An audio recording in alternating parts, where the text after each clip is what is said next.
Hi, this is Fernando Herboso with ReallyNiceHomes.com, Maxus Realty Group, and today we're going to be talking about home selling tips, the staging of a home, to stage or not to stage.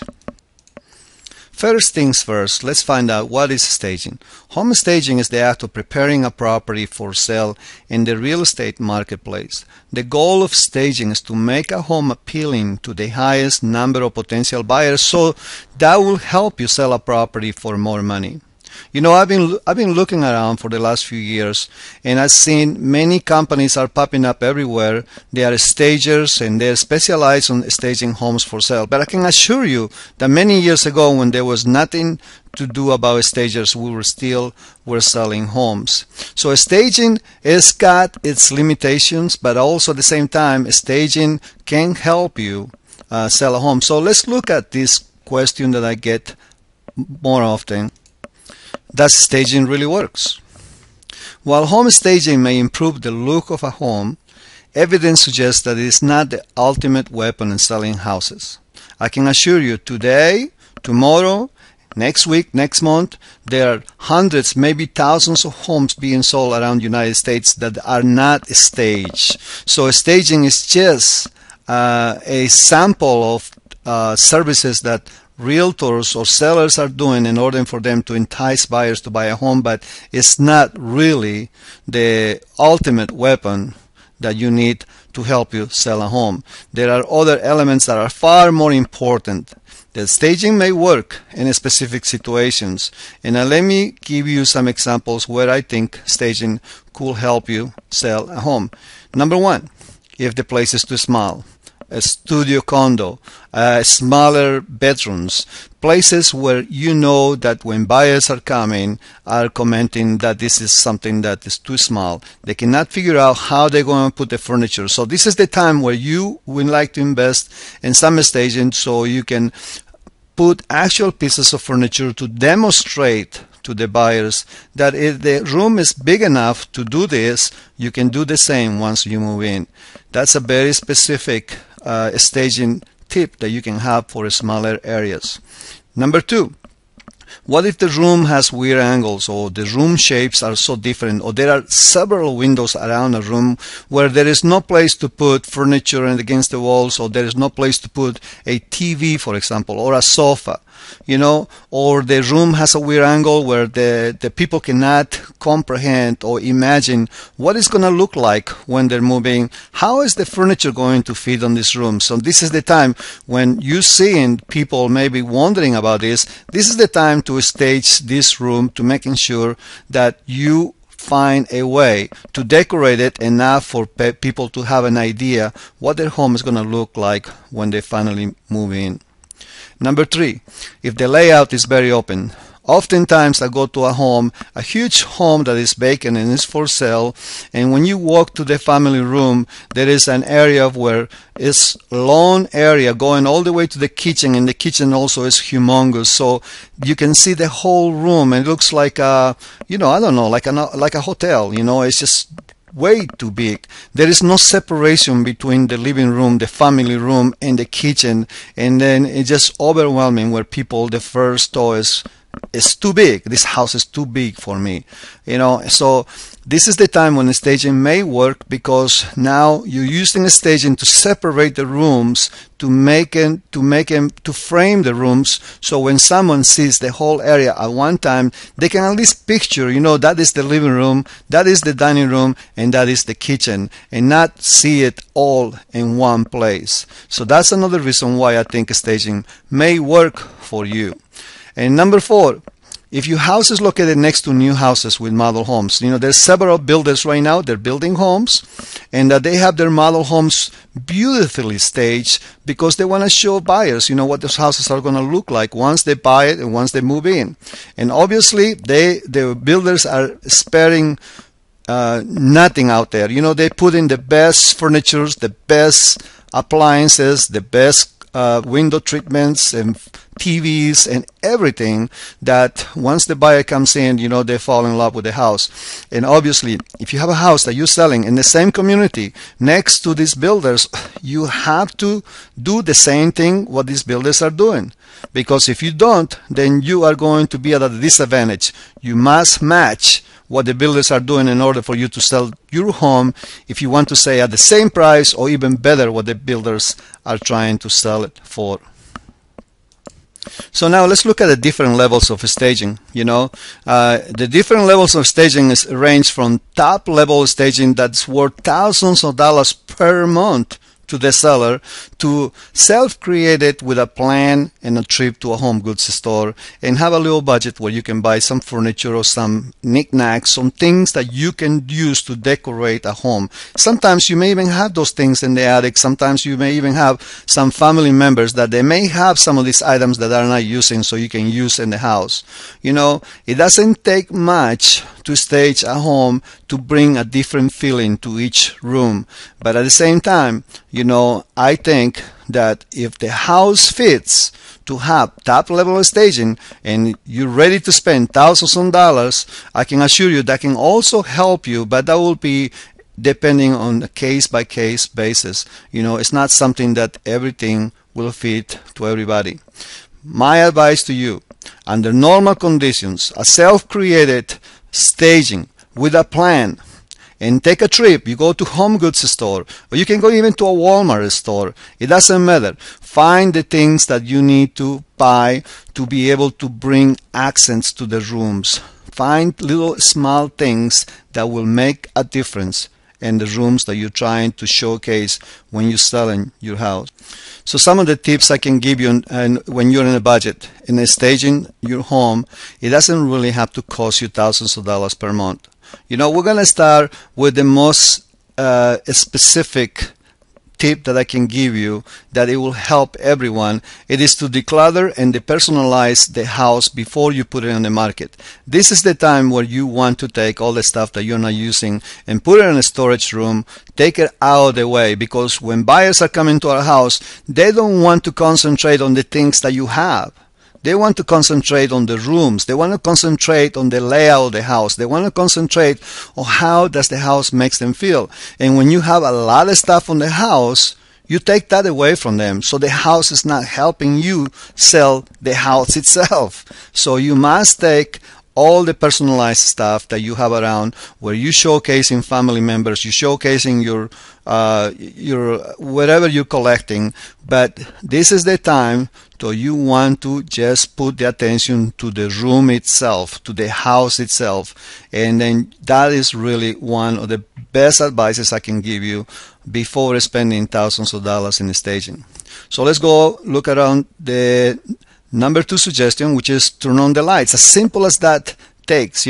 Several sellers, I think, forget about the situation that lights help you sell a home. So if I'm selling my house, the extra money that I will pay for electrical bill is going to be well worth it, and making sure that if I have some people coming to my house to check it out, I want to make sure I want to leave those lights on. I don't want to leave it a chance for them to turn it on and turn it off. No, I want to make sure when they walk in, I want to see it so bright and beautiful so they can fall in love with the house. So leaving the lights on is a good suggestion for you. The next suggestion is the fresh paint. Neutral colors, bright decor for contrast. So what I'm talking about is this, that you would like to paint those walls, the walls that with a neutral color, nothing strong. And then you can then bring colors to the room by putting different things like flowers or some kind of decoration that it has a bright color for contrast. That is a beautiful setting that can help you, showcase the room a lot better than just plain, simple, neutral color. But the fresh paint is very important. You cannot sell a home that will have some strong colors, because then a lot of people are very, very emotional about rooms when they walk in, and when they see a color that is shockingly something different, you're gonna find out that people are turned off by that, and very few people like the type of colors that you may like. And then so we're not selling the houses to people that just like orange, or to people that just like blue. We're selling houses to everybody, so we want to make sure you want to maintain your colors neutral at all times if possible. The next suggestion is set the table. Do not leave a dining room table plain Jane, empty, with nothing on it, because this is the time also you want to showcase the dining room, but set the table just like you have in guests to the house for a Thanksgiving dinner, and that will be a good way to showcase. And you can see that many times when you go and visit a brand new home builder where the houses are fully staged. Those are the ideas that I'm bringing to you, because those are ideas that I know when I go to those builder houses with clients, they love seeing those things. The other suggestion will be to replace personal portraits with mirrors. That's another thing. You go over to a house and you may be able to find big, huge family member pictures, which is a nice thing, because I know you have a loving family and you want to showcase your family. But when you're selling your home, this is not a house anymore. This is not a home anymore. It's actually a product. You need to understand. It is a product that you want to sell. And then I will replace any type of portraits that you may have with mirrors, because mirrors enhance a room, make them look bigger, and if it's all possible, mirrors should be one of the biggest things where you need to invest money to buy and put in the rooms that you want to showcase. The next tip I can give you will be to store away bulky furniture and keep it to a minimal. So what I'm saying is this, that sometimes when you walk to a room, you may see a huge master bedroom that occupies almost the whole room, very bulky with ports and everything else. Sometimes that is not going to help you sell a home, because people, when they walk in, immediately are turned off by the way that how the master bedroom is being portrayed. So at this time, I will take all those things out and I just keep my mattress there and sleep on it until the house is sold, because it is not helping you sell a home. The same thing when you walk to a living room, to a dining room, anywhere where you have furniture and you have to go around it in order for you to move, it is way too much. You need to keep it to a minimal when it comes to furniture. Next suggestion is your bathroom. As simple as this. Make it a spa. Have you ever gone on vacation and then you took and got some extra attention by going to a spa and get this get pampered up and enjoy your vacation? Well, this is how your bathroom should look, and pretend that's what you're trying to do, because when you do that and the prospecting buyer comes in, they want to see themselves there relaxing on a bathtub or relaxing in a bathroom, because they see something that is very appealing. So in your bathroom, as simple as this, make it a spa. The next suggestion is clear off countertops. The clutter does not sell. We're talking about clutter again. The countertops in the kitchen is very important. I don't like to really see anything in there except maybe a coffee machine, or maybe something that is specifically that is being used every single day. But other than that, you need to clear all those things. Not only when you're taking the pictures, of course you need to do that, but while you're showing the property and while you're doing your living day by day, while your house is being sold, you want to tell your family, don't put anything on the countertops. Leave it clean. I can assure you that will help you sell. And finally, clean the closets. Organize. People open doors in the closets all the time. When we show properties, sometimes that's the first thing they do. They open up the closet door to see what's inside. And then when someone is opening a closet door and you have all this furniture coming down to their feet, or bags or boxes or whatever, you want to avoid that. So this is the time when you need to use a storage area where you need to take that away that stuff away from there, because you want your closets to be clean and neatly organized in order for you to showcase the home if you want to sell it for top dollar. So let's talk about the staging that is for the inside, but now we're going to talk about the curb appeal that is for the outside. It's the same concept for you, because don't forget that while staging the inside your home is important, the outside, the side of your curb appeal, is just as critical if you want your home to sell for top dollar. First impressions really makes a lot when you're selling a home. This is a very important step for your home sale. So what kind of stuff can you do to enhance the curb appeal of your home? Whatever you do, do not overlook the home exterior when selling, because this is a very important step for you. You're trying to sell your home, you're trying to make it appealing to buyers. You know, in some cases, I've seen buyers come to a house, they actually do not get off the car. They say, get out, turn around, make a U-turn and get back, because there's no reason to be wasting our time. I don't like this house. They haven't even looked at the inside. They haven't even looked at all your staging inside, because the outside of the house was very unappealing to them. So make sure that the curb appeal of your property is in the right place that will match the inside and the outside. So you only have one chance to make a first impression. There are very few buyers out there. Sometimes you want your home to stand out, and you want to make sure that those buyers have a chance to come at least to see the house. So one of the suggestions we have for enhancing curb appeal is, first of all, to just simply mow the lawn. You have to have the cut the grass, and making sure that everything is neatly, do not leave the grass clippings everywhere. Clean it up. You're going to sweep the sidewalks and driveways. Clean it up. No clutter and trash around. Clean it up. The mulch is your friend. It covers crappy flower beds and hides ugliness. You know, mulch is really one of the best things you can do in your property, especially on the front, because cover everything. It looks crappy. It looks bad. It looks weedy. It looks whatever. Mulch is going to hide everything for you.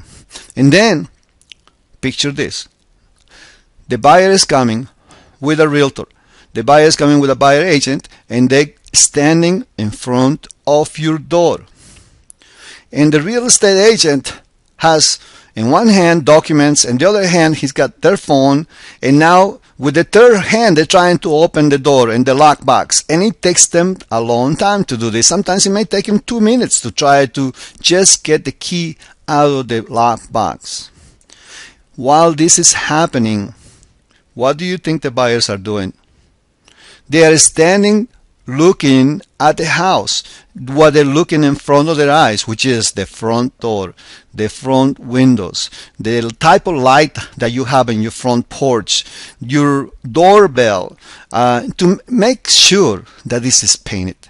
Paint the front door. Make sure that's the first thing I will do for the outside. Make sure you pressure wash the area. There won't be no spider webs around. Make sure that if the fixture does not fit and does not give you a good impression, go to Home Depot and buy a brand new fixture. It doesn't cost that much money to change a fixture, but it will make wonders when someone is standing on your front door and seeing that your fixture is brand new. Look at the floor. Look at your floor mat to see what is it in there that is going to be something that will help you showcase the house in a good way. The floor mat should not be something that's worn out for the last 5 years. You need to buy a brand new floor mat. That is one of the first things you should do when you put your house on the market. And to finalize, above all, staging is just a tool that can enhance everything else you do when you prepare a home to sell. You know, before I consider staging, I always want to make sure there are other areas that are more important than staging, and I want to speak to the seller about. Number one, the right price, based on the facts and not a hope to have a price that they're dreaming of. Making sure that we are selling a property that has the right price. If you're a seller, You want the right person to help you and guide you through the process. You want somebody who's going to give you the advice based on experience. You don't want somebody who doesn't have experience. You don't want somebody who is just starting out, or you don't have somebody who's selling only 3 houses per year. You want somebody who is experienced, they has seen it all to see what works, what doesn't work. Somebody who's going to guide you, because that's why you're hiring a real estate agent after all. Then the next step will be the right marketing. Making sure that your plan, your marketing fits their house to find the right buyer. There is no reason to put marketing in place that is not going to attract the right buyers, because you're just wasting money and wasting time for the seller in case that you're hoping somebody's going to come and buy the house.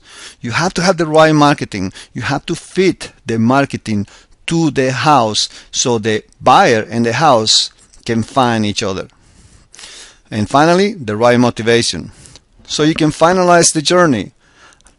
Oftentimes, I've seen sellers, they're trying to put a house on the market just to see if they can sell it, or they're not really sure they want to move, but they want to try it. That is not the right motivation. If you're working with someone, you make sure that you are honest and tell them that that's what you're trying to do, because there is a lot of time and money spent whenever we're marketing a property. And I want to make sure that my sellers have the right motivation in order for me to invest my time, my experience, and my advice to making sure that I get top dollar for this home. My name is Fernando Herboso. Don't just sell a house, sell a lifestyle. I am a broker, realtor, listing specialist in Maryland, DC, Virginia, 301-246-0001. My website, reallynicehomes.com. See you there. Thank you.